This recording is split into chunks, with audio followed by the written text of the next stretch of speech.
Quelques jours, les 104 rescapés du naufrage sont ici, enfermés dans ce camp.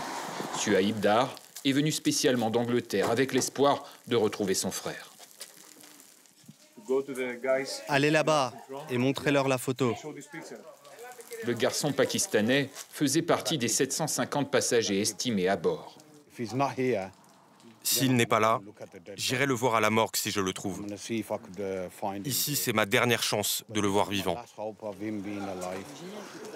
12 Pakistanais ont survécu au drame. 2 d'entre eux acceptent de venir à la grille. Ils ont une mauvaise nouvelle pour lui. Mon frère était bien sur le bateau. L'un de ses gars me l'ont dit. Ils m'ont confirmé qu'ils étaient assis à côté de lui, qu'ils mangeaient ensemble quand ils le pouvaient. Eux ont survécu, pas lui. Il a dû disparaître dans l'eau. Cette famille égyptienne est sans nouvelles d'un cousin porté disparu. Devant la grille du camp, ces rescapés disent ne pas le connaître.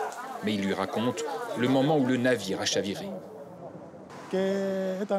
À côté du bateau, il y avait celui des gardes-côtes qui l'a suivi pendant plusieurs heures. À un moment donné, ils leur ont envoyé des cordes pour les aider. Et après, sans raison, le bateau a chaviré. Il s'est retourné 2 fois et d'un seul coup, tout le monde a coulé. Est-ce le mouvement de foule qui a fait chavirer le chalutier surpeuplé? Il l'ignore. Une chose est certaine, plusieurs autres bateaux ont croisé sa route avant le drame, comme témoigne cette vidéo filmée par un marin d'un navire marchand. Le navire bondé a pourtant continué sa route, malgré les signes visibles de détresse à bord. Mais à Malakassa, difficile pour nous d'en savoir plus. Nous ne sommes absolument pas autorisés à rentrer dans ce camp malgré nos demandes, ni à parler directement aux migrants. Depuis 1 an, en Grèce, la presse est tenue systématiquement à l'écart des camps de migrants.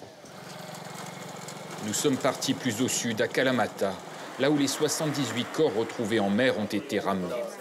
Ici, d'autres familles de migrants attendent désespérément des nouvelles.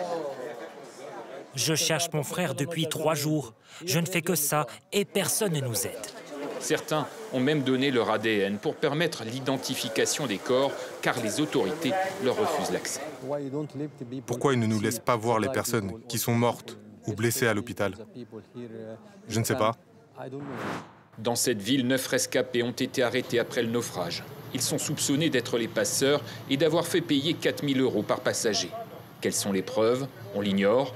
Ils pourraient être jugés en comparution immédiate. Dans ce contexte,